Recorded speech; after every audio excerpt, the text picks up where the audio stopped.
नमस्कार, मैं हूं योगेश चक्रवर्ती और आप देख रहे हैं राड नेटवर्क। और इस वक्त हम पटना के एनएमसीएच में हैं और यहां पे जूनियर डॉक्टर पिछले 2 दिनों से हड़ताल पे हैं। आज हड़ताल का तीसरा दिन है।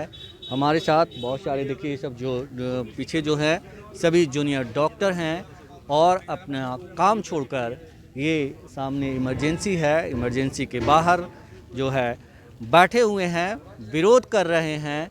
इनकी मांग है कि सरकार हमारी स्टाइपेंड बढ़ाए, जिसमें ऑलरेडी 1 साल की देरी हो चुकी है। 2020 का साल बहुत ही खतरनाक रहा है, कोरोना काल रहा है और इस कोरोना काल में जो है जूनियर डॉक्टरों ने बहुत ही अहम भूमिका निभाई है। इन्होंने ही कोरोना पेशेंट को हैंडल किया है।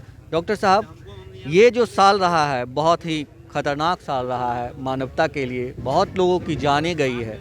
एनएमसीएच भी केंद्र रहा है, यहाँ बहुत कोविड के पेशेंट आते थे।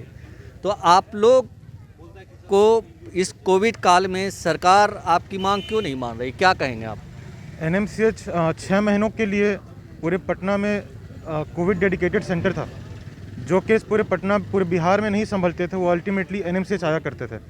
6 महीने तक हम लोगों ने अपना पूरा काम छोड़ छाड़ के, अपना रेगुलर ट्रेनिंग छोड़ छाड़ के हमने सिर्फ कोरोना देखा।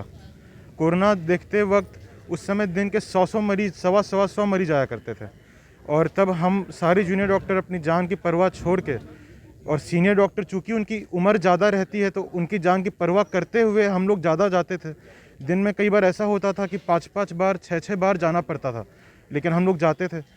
और ये सब होने के बाद अब जब स्थिति कुछ कम हुई तो सरकार को यह बोलने में एक पल भी नहीं लगा कि देखिए हमने कोरोना को मात दे दी। ये सरकार का नहीं था, ये उन असंख्य जूनियर डॉक्टरों की बात थी जो पूरे बिहार में अलग अलग मेडिकल कॉलेजेस और अस्पतालों में काम कर रहे हैं। और आज 1 साल हो चुका, कम से कम 20 से 25 बार मिलने की कोशिशें की जा चुकी हैं कि यह चीज़ों, इस स्ट्राइक को अवॉइड किया जा सके, लेकिन सरकार हमसे नहीं मिली।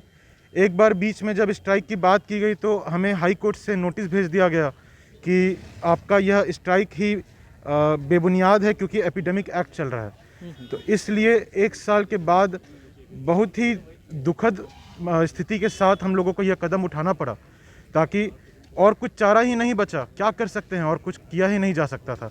पर अभी भी हमारे अस्पताल में कोरोना का काम किया जा रहा है हम लोगों की तरफ से, उसको हम नहीं रोके हैं। सिर्फ कोरोना का काम पूरा चालू है, बाकी काम में हम बाधा नहीं डाल रहे हैं, हम अपना काम स्थगित किए हुए हैं। ये अभी का ये है। जैसा कि आपने कहा कि हाई कोर्ट ने जो है इसको इलीगल करार दे दिया था और कहा था कि आप काम कीजिए। ये बताइए डॉक्टर साहब कि आप खुद ही कह रहे हैं कि हम जान पे खेल करके जो कोरोना पेशेंट को देखे, बावजूद इसके सरकार जो है आपकी मांग को मांग नहीं रही है। आखिर सरकार इतनी असंवेदनशील क्यों है? क्यों मतलब सरकार के पास मेरे ख्याल से जिस तरह से वो कह रही है कि हम बहुत जो है बड़े पैमाने पे मतलब चिकित्सा के क्षेत्र में इन्वेस्ट करने वाले हैं, करेंगे, आधुनिक बनाने की बात करती है सरकार। आखिर क्या वजह है कि जब डॉक्टरों को सैलरी बढ़ानी है तो उसमें देर कर रही है? आधुनिक बनाने की बात तो ऐसी है कि ये तो वक्त बताएगा कि कितना आधुनिक होता है बिहार। ये तो प्रार्थना रहेगी आधुनिक हो जाए। दूसरा बात ये है कि सबसे बड़ा बात तो यही है कि डॉक्टर बहुत कम होते हैं, तो कभी भी वोट बैंक नहीं बन सकते। जूनियर डॉक्टर पूरे बिहार में भी आप गिनेंगे तो हमें लगता है कितने 500, 600, 1000 होंगे, उससे ऊपर तो नहीं होंगे। तो ये लोग कभी वोट बैंक बन नहीं सकते। हमारे नाराज़ होने से या हमारे समर्थन में आने से सरकार को कोई फ़र्क नहीं पड़ता है। सरकार को एक ही चीज़ से फ़र्क पड़ता है कि हम अपना काम रोक दें और उसके बाद उनसे हम हाथ पैर जोड़ के बोलते रहे कि हमारा काम कर दीजिए, हमारा काम कर दीजिए। वही कोशिश की जा रही है। नहीं, लेकिन जब आप हड़ताल पे हैं तो सरकार की चारों तरफ आलोचना भी हो रही है कि आखिर इन डॉक्टरों को हड़ताल पे क्यों जाना पड़ा। पेशेंट को तमाम तरह की दिक्कत हो रही है क्योंकि आप ही लोग संभालते हैं, तो कहीं ना कहीं सरकार की बदनामी तो हो ही रही है। सरकार की इतनी ही बदनामी हो तो रही है, लेकिन सरकार तब भी तीसरे दिन तक हम लोगों से एक बार वार्तालाप करने के लिए आगे तो आई नहीं है। तो अब उनका क्या स्टैंड है इस पूरे पॉइंट ऑफ व्यू में, ये तो उन्हीं से पता चलेगा। हमारा स्टैंड बहुत क्लियर है कि हमें अपना स्टाइपेंड बढ़वाना है, और इसीलिए इस बार व्यक्तिगत मैटरों को लेके पूरा का पूरा जेडीए एक बार साथ उतरा हुआ है कि अपना स्टाइपेंड बढ़ाना है। पूरा जेडीए का जो पीजी लोग है वो उतरा हुआ है कि स्टाइपेंड बढ़वाना है। दूसरा बात, यहीं पे जो जूनियर रेसिडेंट है उनका 65,000 रुपये का सैलरी है, और जो हमसे जिनका डिग्री भी हमारे बराबर नहीं है, और हमारा वर्क उनसे बहुत ज़्यादा है। और दूसरा बात, बिहार में ही जो IGMS है और एम्स है, उनका सैलरी तो 90,000 और 1 लाख रुपए पर मंथ है। तो जब हमारा काम बराबर है, it is similar work, then there should be a similar pay. हमारा इतना ही बोलना है। क्योंकि वहाँ पे लिमिटेड बेड्स होते हैं, उतने पे ही एडमिशन होता है। हमारे यहाँ जितने भी पेशेंट आते हैं, हम लोग किसी को नहीं घुमाते हैं। हमारे यहाँ अगर आप आम दिन आइएगा तो इमरजेंसी के नीचे भी पेशेंट लेटे रहते हैं।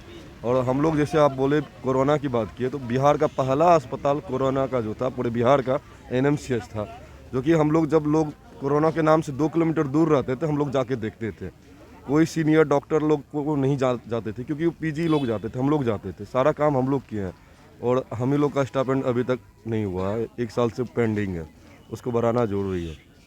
मतलब आप लोग का कहना है कि जब तक सरकार आपकी मांगों को मान नहीं लेती तब तक आप लोग हड़ताल पे रहेंगे? बिल्कुल 100% यही बात है कि जब तक सरकार हमारी बात नहीं मान लेती या फिर हमें लिखित में नहीं दे देती कि हम आपका स्टाइपेंड इस वक्त से बढ़ा देंगे, हम ऐसे ही कार्य बहिष्कार करते रहेंगे। नहीं, हम लोग का स्टाइपेंड ऑलरेडी पेंडिंग है। 1 जनवरी 2020 से बढ़ना चाहिए, और हम लोग अपना कार्य बहिष्कार कर रहे हैं, ठीक है ना।